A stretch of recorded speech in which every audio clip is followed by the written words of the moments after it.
Well, happy birthday to us. We're 6 years old. The big interview began with Gary Neville in April 2015. And to celebrate our anniversary, I still think of it as a huge privilege that nearly 110 interviews in, we celebrated our 100th interview with Rio Ferdinand, remember? Still think of it as a big privilege that in the midst of an extraordinarily hectic Premier League season, one of the key players this term, an absolute diamond of a footballer who mixes the ability to make it hard for opposition to play, and then when he's on the ball, produce moments of vision and inspiration and technique.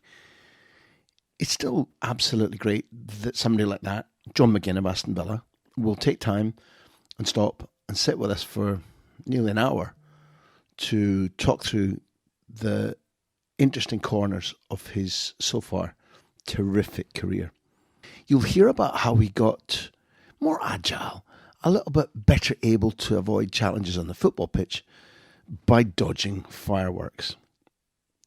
We'll run through one of the most evocative, emotive moments in recent Scottish football history when Hibs fans, denied for well over a century the sight of their team lifting the Scottish Cup, did so and were serenaded by the fans at Hampden with sunshine on Leith. It was a controversial day, but it's a day that will live long in the memory of anybody who saw it. John was there. He was playing. One of the iconic moments of Scottish football, he reckons. I wouldn't disagree. He'll talk us through how in a dark, cold, often damp Love Street at Paisley, hidden under the main stand, he and dozens like him practiced Zidane turns and Cruyff turns until their feet were sore, but until the drill was in their minds and in the muscle memory forever. Haven't heard John speak so well about the life-changing decision when he was at Hibs and there were contacts from Celtic and the possibility of going to the club that he's always adored. And yet when they stalled, when they took their time, when they were complacent, how Aston Villa seduced him and how he made an extremely wise choice and came to England, at first in the Championship, now starring in the Premier League. You won't understand this, but Jimmy from Bargedi gets several mentions. You'll understand the reason why when you listen. We go into some depth about life at Villa. John's a happy camper, and indeed, I think he's adored by the club and by fans alike. Will they manage to keep hold of him? I suspect so. But the way he's playing, it would be no surprise if there were suitors coming after him from even higher up the league than he is right now. Getting to the Premier League, well, that was a story too. John McGinn tells us brilliantly about the intense, warlike semi-finals. West Brom against Villa. Whoa, it's a proper derby. And then that magnificent game at Wembley when John plays a crucial part in Villa winning what's known to be the richest game in world football and taking Villa back to the Premier League where they belong. It was a remarkable match against a very good Frank Lampard derby side, and John tells it well. Another place where John McGinn excels is talking about Jack Grealish. They're buddies, but I don't ask John to blow the Englishman's trumpet, rather to analyse what he is as a footballer. Because, again, when you watch Grealish on the ball now, the natural talent, which was always attractive, is still there. But things have changed. I wanted to know what things have changed and why. And John's a good witness. Anyway, what happens is, before we talk about Scotland and Serbia and penalties and whose jersey he's after when the European Championships come around this summer, we start with John's debut for Aston Villa against Wigan, when this young man from Scotland immediately won the hearts and minds of the Villa fans with an assist and a high-energy performance in a dramatic 3-2 win. The assist was from a free kick, and I asked him, I demanded to know how on earth he claimed dead ball duties in only his first game for the club. This interview has been immense fun to record. John McGinn has been a terrific guest, but we owe a vote of thanks to Thomas Jordan at Aston Villa, who worked hard on our behalf to get us this interview and to do his club proud. Thanks, TJ, and thanks above all to John McGinn, a smashing guest on the big interview.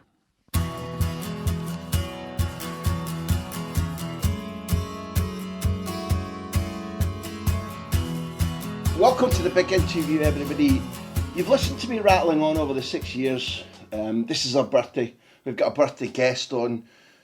20 million of you have tuned in to listen to the big interview, which is an awful privilege. And one of the things that I trundle on about most was the days when I was growing up, when we had Scots of absolutely fantastic European and world class down in English football, lifting the European Cup, lifting the title. It makes me very proud to welcome to the big interview today a guy that's really enjoyable watching. His club, the Villa fans, adore him. People in Scotland knew long, long ago what a potent mix of intelligence and ferocity and technique this man has. But he's proving it in the Premier League, reputedly the best league in the world. Today we've got John McGinn with us. John, thank you for asking the club to delay training for an hour and everybody agreeing. I appreciate your status, but welcome to the big interview. Thank you very much indeed. Thanks for having me. Thank you. That was a nice welcome. Something blushing here.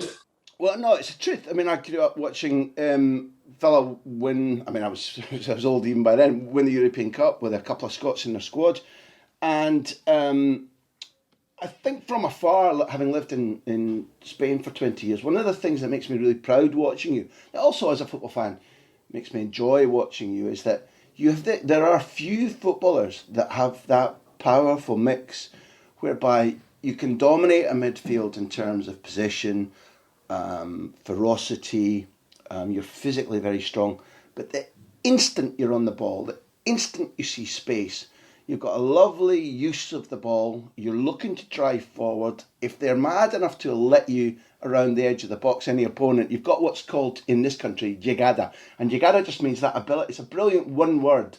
Because Spain's got brilliant vocabulary where we need to use 10 sentences. Llegada means just that ability to arrive at the edge of the box and do something special. This is a mix that makes you vital to Villa, great for Scotland, great to watch too. How much of your game as you have it right now is natural, and how much of it is developed? It's actually a tough one because my game's evolved massively in terms of when I was younger growing up, I was a wee left winger, and I'll emphasise anyone that watched me when I was younger, I was a wee left winger, the height of a sweary word, as you get called in the west of Scotland. And from then, growing up at St Mirren was an unbelievable academy, amazing, and even still to this day, seem to produce players unexpectedly, probably for the facilities they have. And do you know what? Now they've got brilliant facilities. They've got their own training ground. But the youth coach at the time, Davy Longwell, I worked with him for 13 years, but he stressed the importance of technique, technical ability, and for anyone that remembers the old Love Street, so it started under the stand. So St Mirren had a big stand, but they had an indoor five-a-side pitch, and it wasn't massive. So all we managed to do in there, we were doing Zidane turns, Cruyff turns, everything, and that was for about 3-4 years. So technically, we were always pretty good.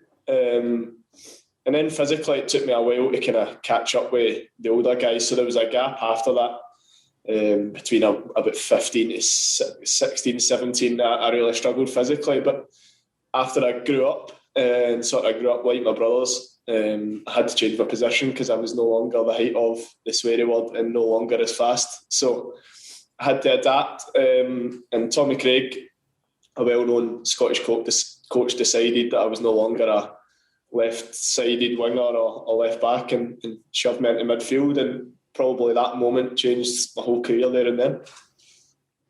You've given me a picture that I love because it's well before your time, and I'm a lot older than you, but I grew up with footballers who inspired me, who changed my life really, because they made me want to come and live in Spain and see a better quality football. But almost all the Scottish footballers who stood out there at any level when I was growing up in the 60s and 70s, they had these tricks. Now, we don't need to talk about the death of street football and park football because there are so many causes, and it probably began to happen even before you reached that height of a... But the picture of the old, St Mirren ground with a big cavernous stand on presumably cold and dank winter and autumn nights, and under the stand there's a legion of wee kids practising Cruyff turns, and for anyone who doesn't know the Cruyff turn, it's kind of showing one way and then going the other way altogether, and the Zidane thing is the kind of step in the ball and drag the ball and do a little pirouette, which you still use in Premier League games. It's just something it's mad. See if a ball breaks, it's normally after a bad touch, but the amount of times I practiced that under the stand at St Mirren, so it just kind of comes natural. I actually got sent off for it. I'll go offline a wee bit. So I tried it. I've been sent off once in my career, and it was for attempting a Zidane/Maradona turn in the box at Easter Road against Falkirk. But I happened to get that rescinded because I personally went to Hampden to describe that there was no intent. I was just trying to do this turn, so I got it rescinded for that. Had you included the Zidane headbutt as the end part of the turn as well? Had that been the problem, that you do the full turn and then bosh like that with Materazzi's? No, so I went. It was funny. I was quite nervous because we were in the Championship at the time and we were meant to be playing Rangers at Ibrox, which was a big game. One we ended up losing. I'll leave that out. But myself and George Craig was the head of football operations, and both of us went in our suits. And it was funny the way I went into the tackle. I busted another tackle and I was kind of spun towards. So I didn't actually see the guy coming. I just knew there was someone there. So then I attempted it. And while I attempted it, it was a bad tackle because my foot went over the ball, especially with VAR. I definitely wouldn't get it rescinded now, but I think the point I was trying to make was I was trying to execute the turn, then it came off. And Mark Kerrett was, believe it or not, that was on the receiving end of it, and got my marching orders for the first time in my career. But I don't know whether it was because my grandpa used to be on the SFA board. I don't know if that's why I got it rescinded. No danger. No. Mr. McGinn would never have interfered. What I like a lot is that, I think we've done, John, now 108 interviews. Everybody from Virgil van Dijk to Rafa van der Vaart, the ex-Real Madrid president, I don't know, we've had Michael Carrick, Darren Fletcher. We've had lots of people actually that you've played with and against. But interview 2 was Gordon Strachan. He told us a story that while he was out of work, he was furious. He would go and watch youth football in Scotland and he would see young kids, 15, 16, go and see some of the junior academy leagues, and he said they would travel 200-300 miles on a wet night in a bus. They'd turn up, and because of the brand of football he was watching, with the ball treated like an enemy and lumped long, he would count the touches and he'd say there'd be young kids who've travelled all that distance, they probably touched the ball 20 times in a game. And he went into his garage, emptied out his garage, went to his garage, told his missus, I think, to set the clock for 60 minutes and whatever, and him and the ball in the garage, and he was battering the ball off every wall to see how many touches he could accumulate when he was locked in that garage for 60 minutes.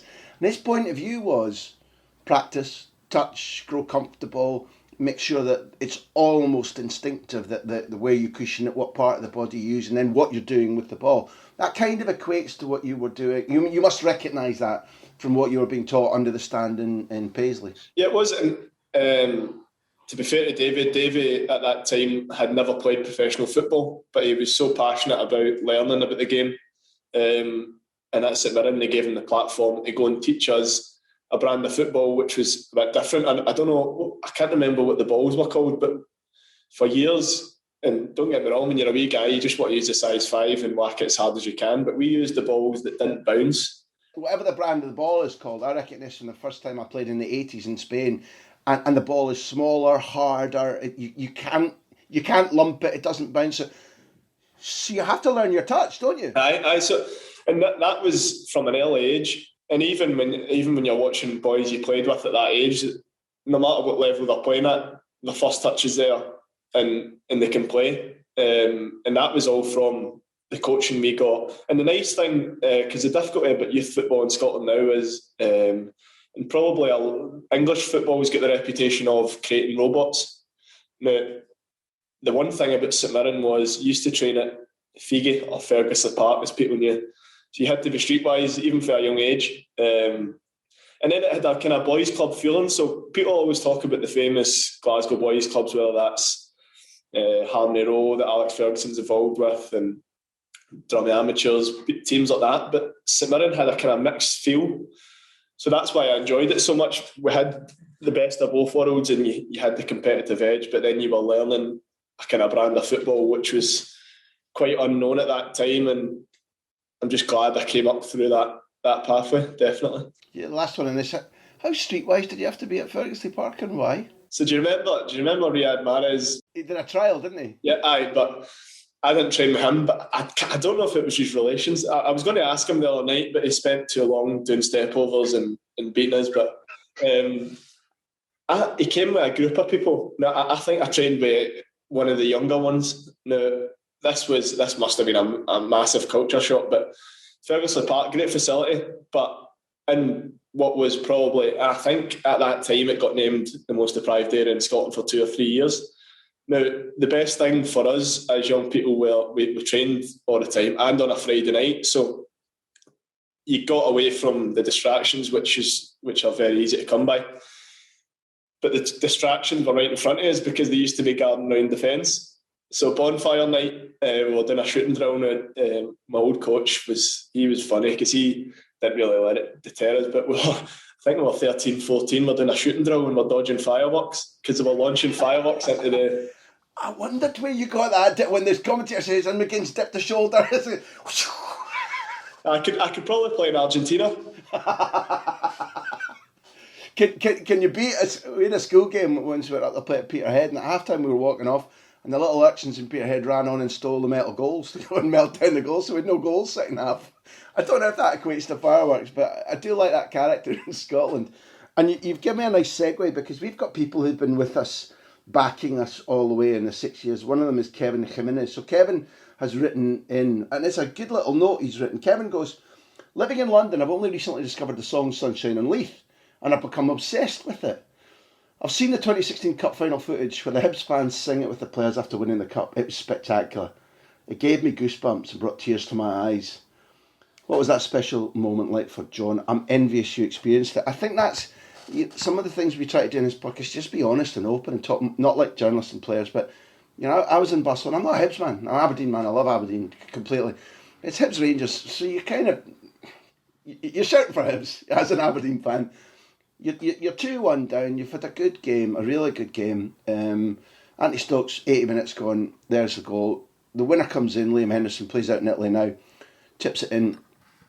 And I'm standing nose pressed to the television in Barcelona, just soaking up the drama and thinking, Scotland does this quite well, because the cops don't understand the fans are about to invade the pitch. Even from Barcelona, I could see it coming, and I didn't have Sergeant Stripes. I know it's coming. There's a full pitch battle on the pitch between the fans and the players, and I know, hello everybody at home, don't try this at home, we shouldn't approve of it, but I'm just lapping it up. And the presentation and the singing has to wait until the battle's finished, which is terrific. And then even as a non-Hibs fan, I'm standing watching that, and I'm a wee bit, I can feel the emotion now going, I'm so jealous. Can you encapsulate the feeling of those last 5-6 minutes, the winner, and then what happens afterwards, particularly the singing? Just a surreal day. We'd lost the League Cup final to Ross County at Hampden, but it could have been an incredible season. Now, you wouldn't swap it for the world, because if we won the League Cup or got promoted through the playoffs, which full credit to Falkirk, they knocked us out. But we might not have won the cup in the manner that we done. But what a brilliant bunch of boys. Honestly, it would have been a crime for us not to have a trophy that season. And then the game was just an unbelievable spectacle. People down here don't realise about the sort of atmosphere, the build up with we stayed at the Cameron House in Loch Lomond. Then you come to the game and it was just, they could have fit 100,000 in that stadium that day. The atmosphere was incredible. Rangers needed the win just as much as us to kind of get back on the winning trail. They had won the league, but they wanted it badly, and we wanted it badly. And just the whole game, we played well. And to be fair to Rangers, they played well. But when Hendo came on, we always felt like there was an opportunity to get a goal for his deliveries. So Hendel whips it in, we get the equaliser, and you think, right, let's go. So I was just preparing for extra time, but in fairness to just before we get the corner for the winner, Fraser Fivey goes on a dribble, and I'm thinking, where's he getting this energy from? I'm starting to dread the extra time. So Fivey goes on a dribble, we actually nearly score, and it goes out for a corner, and then Dave scores. And I just remember there's a video from the Rangers end of the press box, and you can just see just the relief.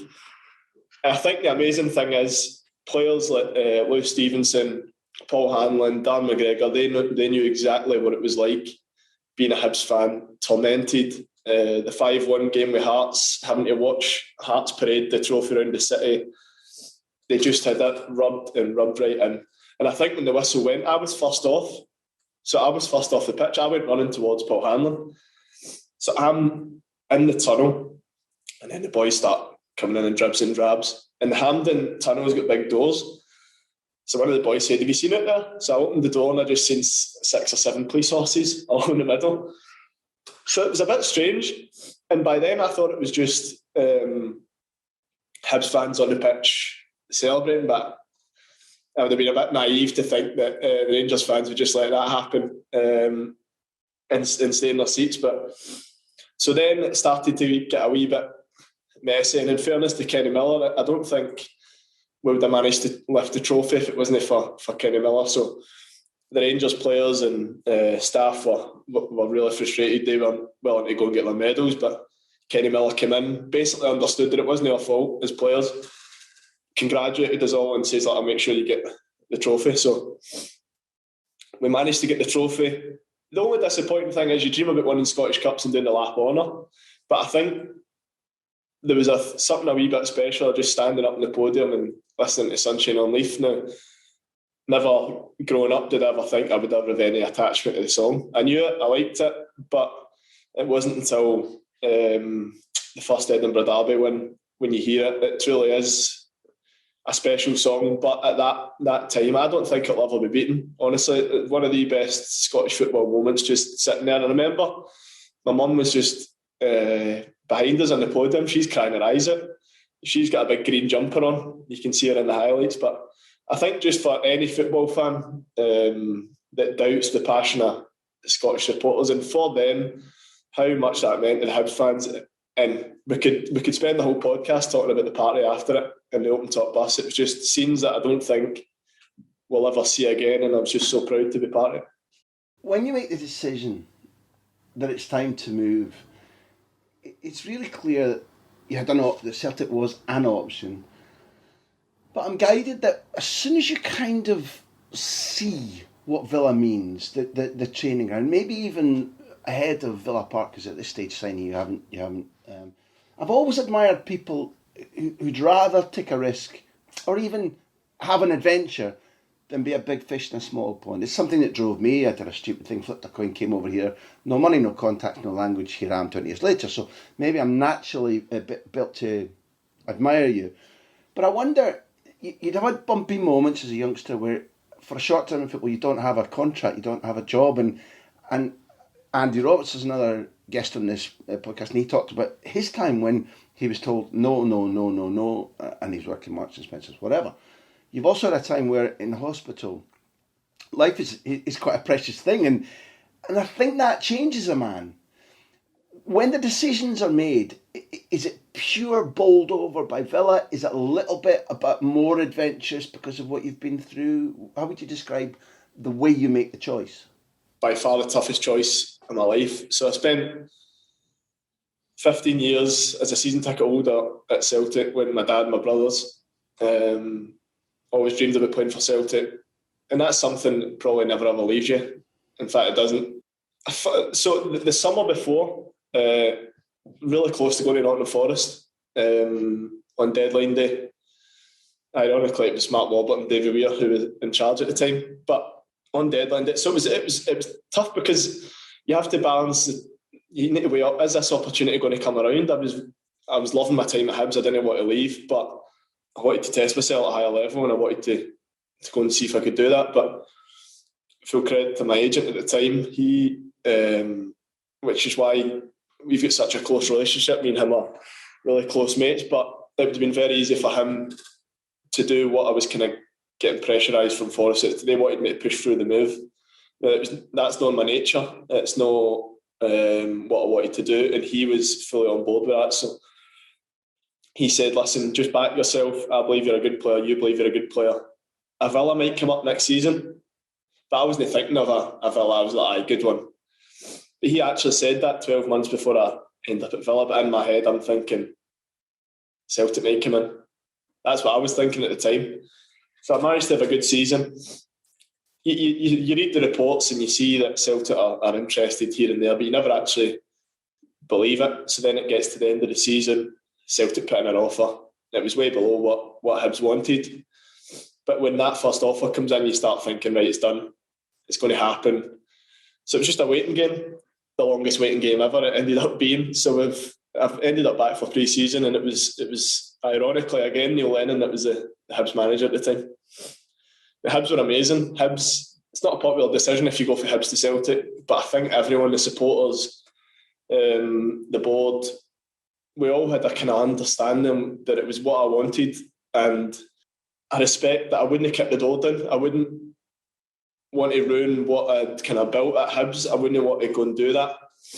So I thought it had to work both ways. So initially it wasn't happening like that, but we ended up getting a wee bit more guarantees that things were going to progress. So a funny story, I remember driving to a European qualifier in the Faroe Islands with Hibs. So I'd been told Celtic are going to make an offer today for not to play in the game because I'd be in cup tied for the European games coming up for Celtic. So I'm waiting all day, nothing happens. So I'm going on these winding roads in the Faroe Islands, not knowing if I'm actually playing in the game or not. So I think at the time, my agent was waiting. I'd told my dad, mum and dad, of course, they were waiting. Nobody had a Scooby. The players didn't know what was going through my head. I'm sitting staring out at the windy roads. But to be fair to Leanne and everyone at Hibs, they were waiting as well. They didn't know sort of what was going on. So I'm out checking the pitch. Don't know why I was checking the pitch. It was AstroTurf. And the gaffer came out, and at the time, and we were speaking. We were just he was so good at that. One of the best man managers I've had. So relatable. He knew what I was going through. He knew what I wanted at the time. But the offer didn't come for whatever reason. So I remember speaking to the manager. Then I phoned my dad, my agent. It was sort of a three-way call, and I just thought, no, I know what I'm playing. I'm playing in the game. Nothing's happened.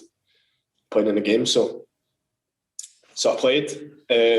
Scored that night actually, and it was good performance. A bit of a wild game, but is that the sort of 17-goal thriller where you're 2-0 down and it ends up 6-4? Or I think it was that. It was against Runavik.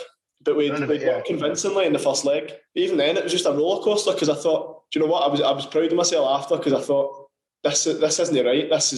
I need to play in this game. Behaviour matters. Choices matter. Behaviour and loyalty and doing the right thing still matters. That shines out in you, and I think everybody who loves football understands that. I believed in myself as a player, so I thought, right, well, if someone wants me, they're going to try a bit harder to get me, right? So then doubt started getting in my head, and I'm thinking, is this the right thing? And then it started becoming a wee bit of a sitcom, so it was getting more and more publicity.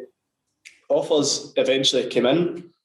So then you start thinking, so you're for the West of Scotland, that you'd be naive not to think you switch on Super Scoreboard every now and again. And you've got Jimmy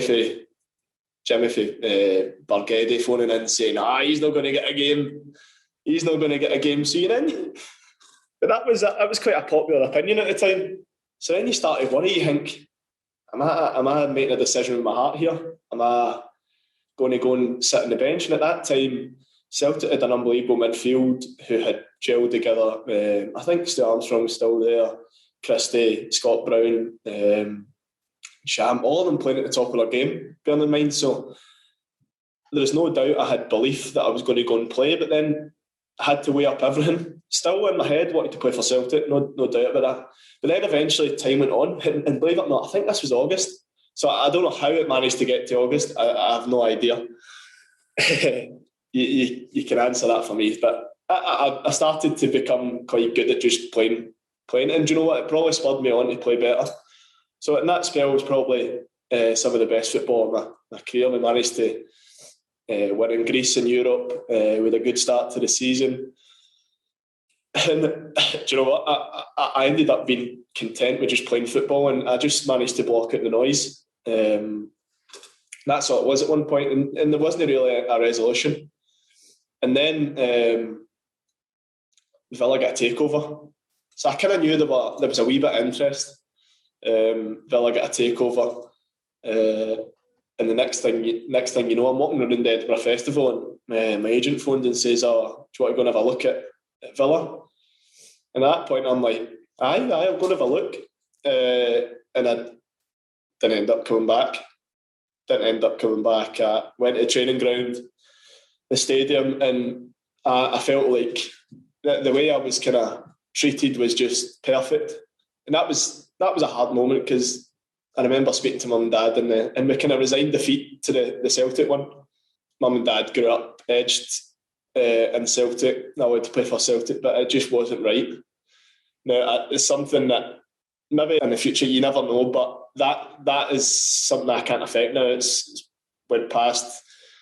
And at that point, there was a bit of me that had to go, and I had something to prove to a number of people. English football didn't have a clue who I was, first and foremost, which I quite liked. I thought, right, fresh start. People up the road that thought I couldn't play for Celtic. Jimmy from Bargedi, for example. You're lying if you say you don't think, right, well, I'll show you. But I'm kind of proud of the way I dealt with it, because it'd have been very easy to do the wrong thing. But I felt at that time we dealt with it magically. And then there was just something surreal about the night I went to Villa Park. They were quite clever in the way they done it. So they left a wee bit of the floodlights on. They knew I loved number 7, so the number 7 shirt was there. Walked me into box 7. Everything about it was just class. And I think my dad knew at that point I had made my mind up. And it wasn't even a case of I had to choose, because it never even got to a certain stage where it was an A or B. The A was just there. From then, I got flung straight into the game against Wigan at home, and it was just mad. But I have to ask you there, because this is the most baffling thing of the whole picture.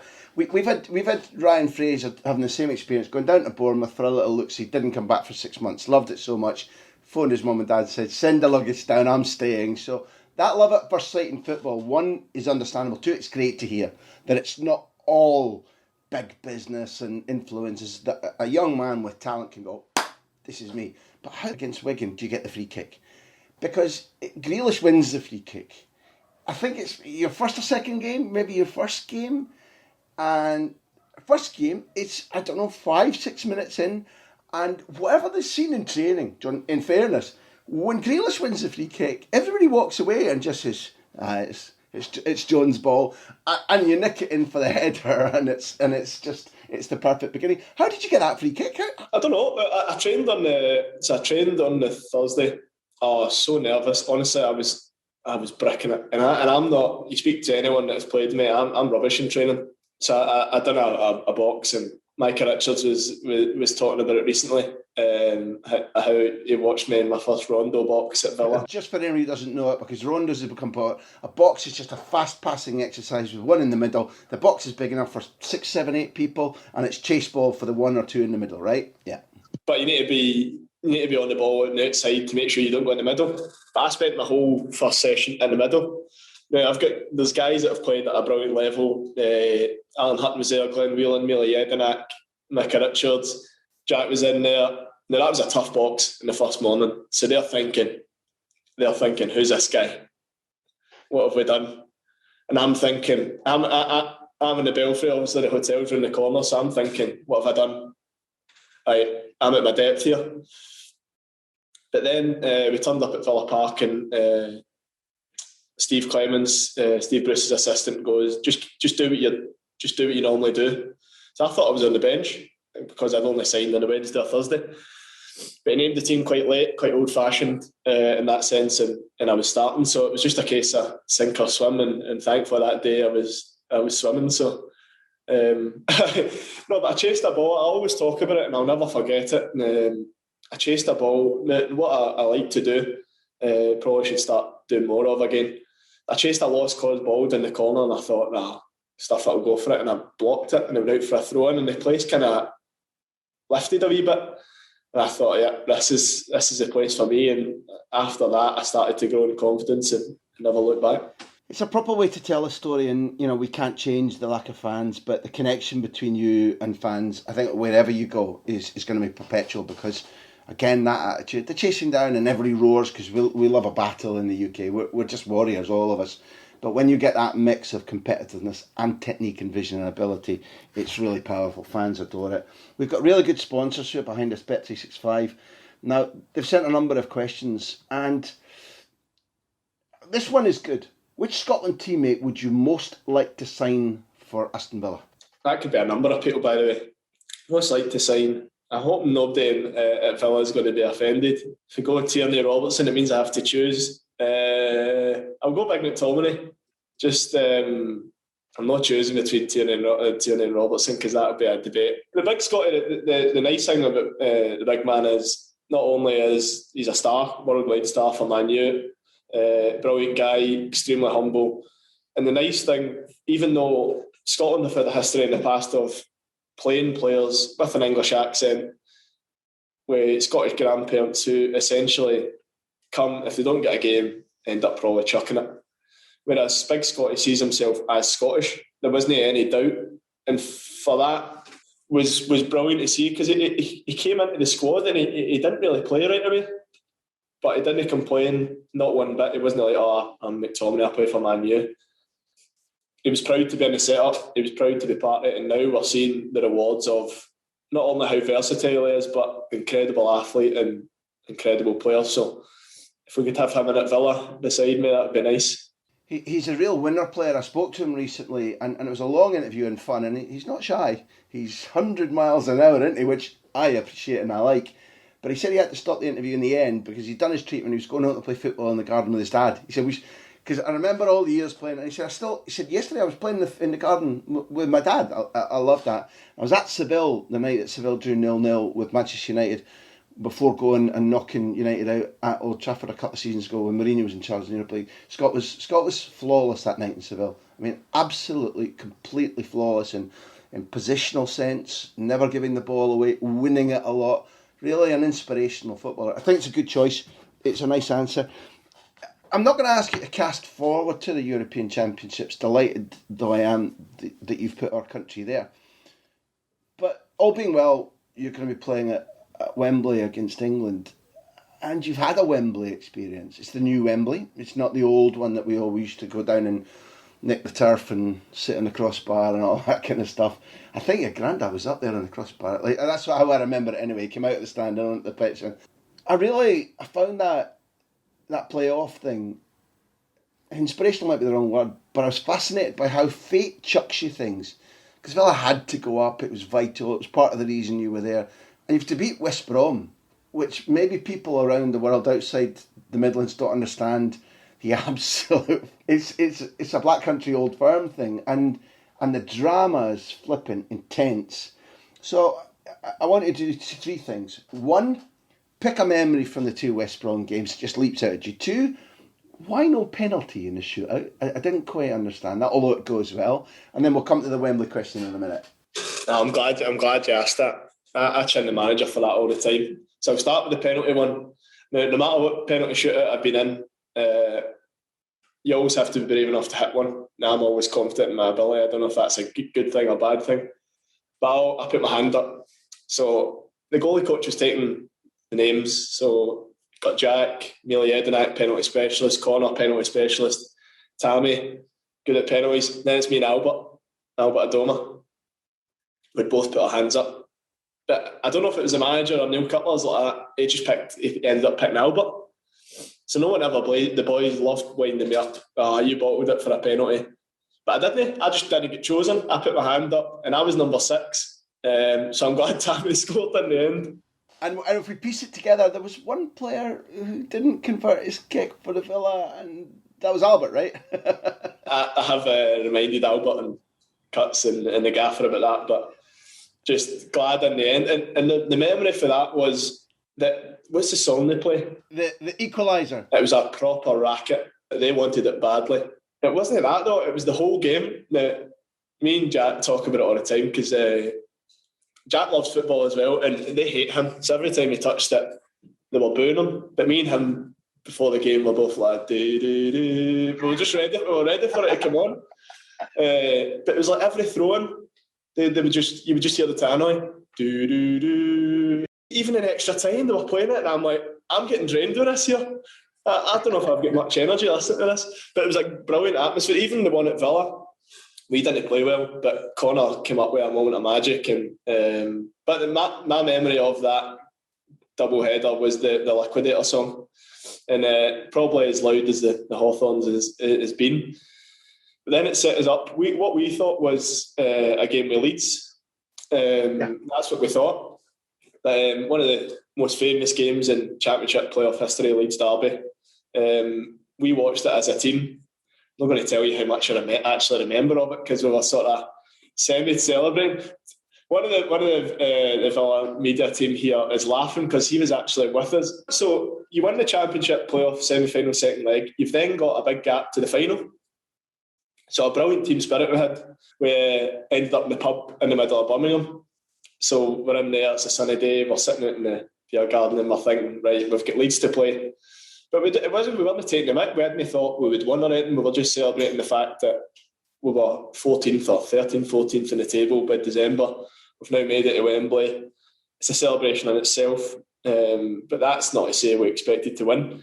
You did a couple of nice, just in that run-in where you're outside the playoffs, you did a couple of goals against Forest. You said thanks to Steve Bruce for signing you. We're popping one against Sheffield Wednesday as well. So you'd played your part in that surge up that takes you into the playoffs to play the Baggies, and now you're with your Capri Sun out in the beer garden. No mad dog whatsoever. But you're allowed a little relax to get just to wash that season off your shoulders and go, okay, the final next Monday. It makes sense to me. You play a lot of games in the Championship, so it's a wee bit of. I don't think teams do it enough. I think it's lost as to how much you can actually bond in a pub. It's mad. It doesn't mean you need to drink. I know the game's evolving and changing. Doesn't mean you need to drink, but just being together in a different environment, it helped us a lot. And on that run we went on, it was a bit special because no matter who you're playing against, 10 wins in a row, and a league as tough as the Championship was pretty special. And then we ended up Leeds Derby, and we ended up Derby winning. Now, both the games that season we had played pretty well against Derby, but they were in a good bit of form as well. Stop crying, they were singing all that, so they were confident. And then they had Mason Mount, Harry Wilson, good players. So it was quite intriguing, but thankfully we played really well in the final and got over the line. What is it for a Scot though? What's it like when you know? Never mind, maybe going up in the hundreds of millions and it's Derby, but just the name Wembley. In the quiet moments before you're thinking about the actual match, and knocking Huddleston off the ball and dummy it so that the first goal can get scored. Wembley, John. What's going through your mind in the images? What does it mean to you as you're thinking, this is where we're going? Well, actually, my first experience at Wembley was England-Scotland, the 3-0 game where I was in the squad but I didn't get stripped. But I remember training there the night before. We stayed at the Hilton Wembley. So you can see the arch for your room. You can see the stadium. You're thinking, no, this is about me. I'm loving this. So then we trained the night before at the stadium. Brilliant, loved it. Disappointed not to make the squad, but I was a young player in the group, so I was realistic and realised that it was probably going to be me anyway. But it gave me a wee bit of a taste for the kind of stadium, the atmosphere, but it didn't really give me a taste of what the Villa fans would turn up in. So even though we were staying at the Hilton Wembley, the same hotel, we had this route, and somehow all the Villa fans knew exactly the route we were taking. I think there's a few videos of it online, but that was just nuts.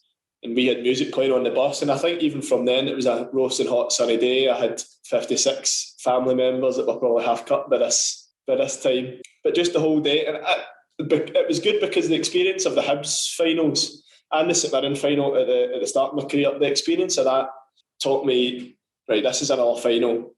It's a game first and foremost. You need to win or you'll not enjoy it. So you blank all that out as best you can. You try and focus on the game, and thankfully those matches previously stood me in good stead and managed to put in a decent performance that day to get us over the line.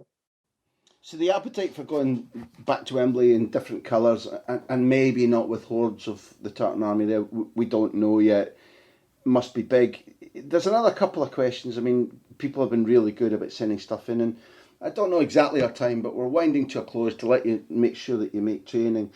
Robert Ryan had written in and asked about how's it feel now to be currently the most famous person from Clydebank. He's put Kevin Bridges into second place. Robert's a Clydebank man himself.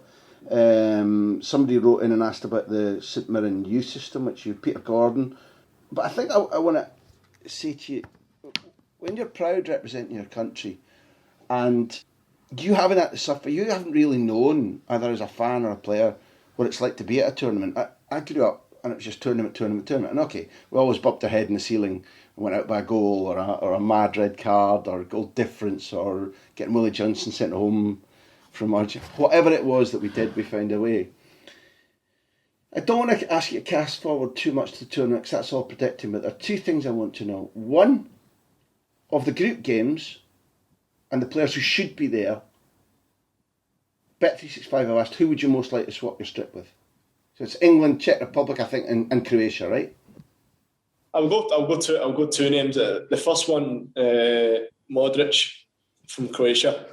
I know that's a safe one. The second one's a bit, people wind me up. I would go Jack if we happen to get the chance to play against each other in that game. It would be incredible because we're so close on and off the park. It would be a strange moment, but obviously a special one. But I'll go Modric just because he's someone I've admired for years. Unbelievable player. I think he's one of the record cap holders for Croatia, but still playing at a high level, and someone you can continue to learn from. I hope he has a stinker, but wouldn't mind his shot after it. You know, honestly, I find that reassuring because I've listened to a lot that you've said over the years and read a lot about you. And Martin and I, in preparing it, we both said it'll be Modric. We both knew, you know. But I want to take the baton from you a little bit and nick what you said about Jack Grealish. I want to speak honestly and passionately because I feel that having grown up watching players that you won't remember, but Tony Curry, who was a guest on this, Duncan McKenzie, Alan Hudson, Frank Worthington, some of who aren't with us anymore. And in England, they constantly undervalued them. There was always a reason why maybe they're not quite as good as they blah, blah, blah, blah, blah. And they were always the ones who gave you magic, that special bit of, not just fantasy, but they could do things that other players couldn't. And Jack seems to me, although he's quite in vogue at the moment because there's so much data that people can actually support the analysis that he's exceptional, but I think he's still broadly undervalued. There's still a debate about does he or doesn't he fit in the England team, etc. I don't want you necessarily to talk England up because let's hope they have stinkers too. But I think you're playing, apart from him being a friend, I think you're playing with a footballer who's evolved massively over the last 18 months in terms of pitch position, maturity. He's an awful lot stronger, so he gains the right to use the brilliant ability he's got. But am I right in saying that he's probably still a little bit underappreciated for exactly how good a footballer he is? Yeah, absolutely. I think I've been lucky enough to see him grow as a player. I think in the Championship he was destroying teams, but he was winning free kicks in wide areas. He wasn't scoring or setting up as much as what he would like. Now he's football obsessive, so he goes and he studies, he wants the goals, he wants the assists. And even then, I don't know whether it was his work that he does in the gym or something, but he just seemed to keep getting stronger and quicker. And then this season, I don't know what it is. 100% knew he was capable, but with his performances this season and most importantly the game against Belgium, I think it made a few people who were desperate for him to be rubbish. Let's make that clear. Some people didn't like the way he wore his socks. Some people didn't like the way he had his hair. But the outside perception of Jack changed after that game, and they got beat 2-0, let's remember that. But he had such an impact on that game. I think it just made probably the whole football world sit up and take notice of how good he actually is. Now, I watch games in La Liga, and you'll probably agree, Graham, he could fit in there. The way he carries the ball, how good he is. I go further, John. La Liga has a little bit of talent drain and brain drain because other state-owned clubs are able now to come and not just pinch the stars, but they're pinching very good kids of 22, 23. In my opinion, Jack could come over and he would enhance La Liga. He wouldn't just fit in. He'd become a star player, and the appreciation would just go like that for him. And I don't understand the concept people want him to fail or the hair, the socks, whatever. It doesn't really matter. For any Villa fan watching, I'm not trying to tout him the Real Madrid or Barcelona. No. In terms of, I think after that, the whole perception that Jack kind of changed after that game. He seemed to get more and more support. More and more people started to realise what he was capable of, and he used to wind me up, honestly. And I used to say to him as well, he used to wind me up when he never got in the squad, and people used to say, but he's not quick. When I see him every day, he's quick. Try and get the ball off him then. Do you know what I mean? He can take it down the line, he can bust past you, he can embarrass you, and I think everyone's starting to see that now. But is it fair to say that, because I've seen a lot of players of that type over the years, and some of them with those gifts do showboat, definitely showboat. Ronaldinho did it deliberately to try and bring the crowd alight so that the game started well. Cristiano Ronaldo had to have that slightly trained out of him in the first part so that he became more effective. I don't think that I've seen a lot of Jack either deliberately humiliating a player just for the fun or showboating. All the stuff he does, 99% of the stuff he does, is to get in a better position, to put a teammate in a better position, to get in a position for a shot. I think he uses the gifts well. He's a really good teammate, unselfish. If someone's in a better position to score, he's passing it, no matter who it is. But I think before they used to, maybe his way of showboating was to skin someone, then skin him again and win the free kick. Now he's just completely got away from that. I don't know whether he was aware of that himself. But now, instead of running past somebody and maybe try to beat them, he's running towards a goal, and he's frightening teams. So then he's adding goals and assists, and when you add that, your value soars and you become more noticeable. And I think it's been disappointing for us that he's been injured for the last wee while, but we're looking forward to having him back soon. So this is the bit where we wind down, but I can't stop without asking you properly about Scotland. Again, like I asked you about the West Brom experience, if I could take you to Serbia and the anticipation, the test, the country. If you watch a little bit of La Liga, maybe this is too detailed, but Dimitrovic, the goalkeeper from Eibar, was on the bench, an extraordinary goalkeeper. When it came to penalties, I was so glad that he wasn't the one that you were facing. If you can cherry pick impressions, tension, memories from that, what are they? The day leading up to it, everyone wanted it badly, really, really badly, and you could sense it. And everyone had their own sort of way of dealing with it.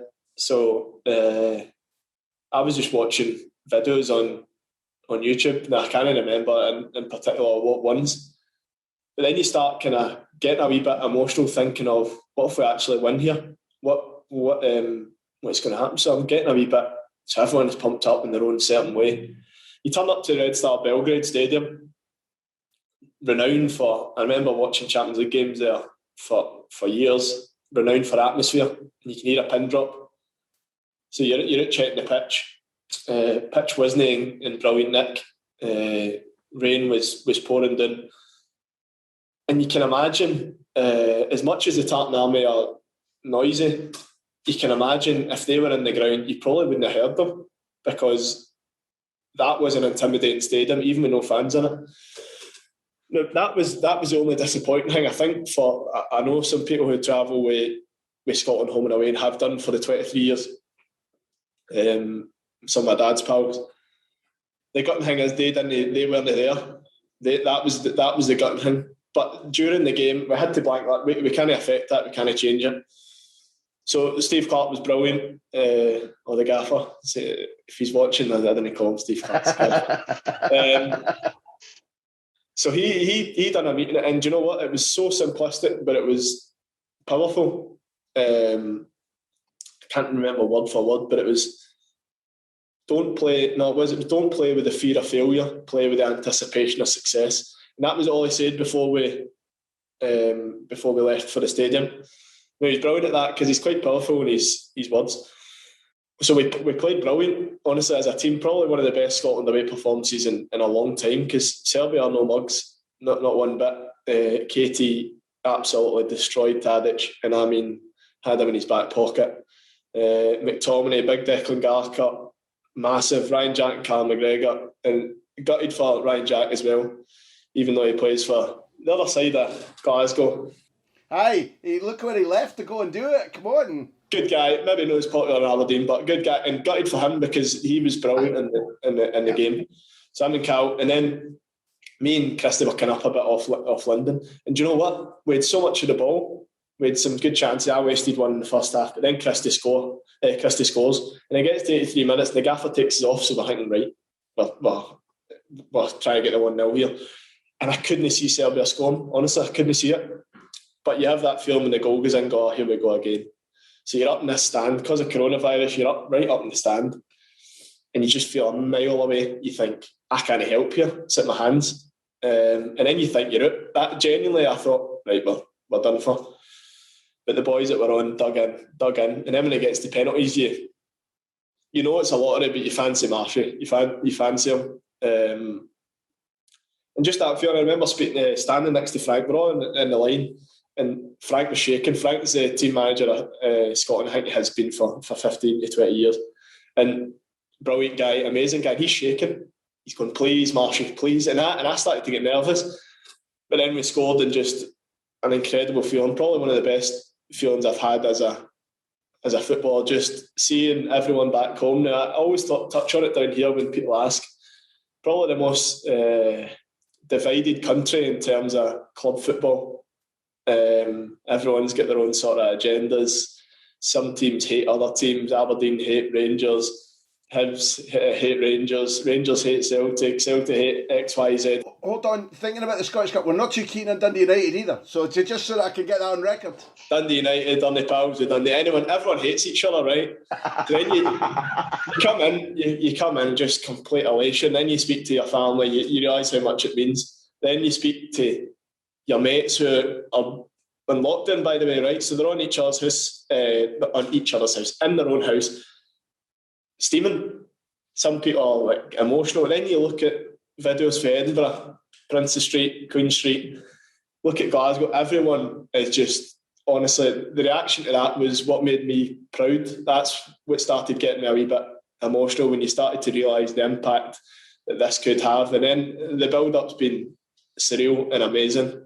The gutting thing for me is I've just pictured a full handing. I was at the Commonwealth Games. I know it's completely different. It's a completely different sport, but it was when you get a Scottish winner that day. I was at the Athletics, and I just pictured that. I think the whole world's watching. It's amazing if we can get 12,500 in. That's surreal, but I just can't get out of my head 50,000 no being there. I just can't get out of my head, and that's the gutting thing.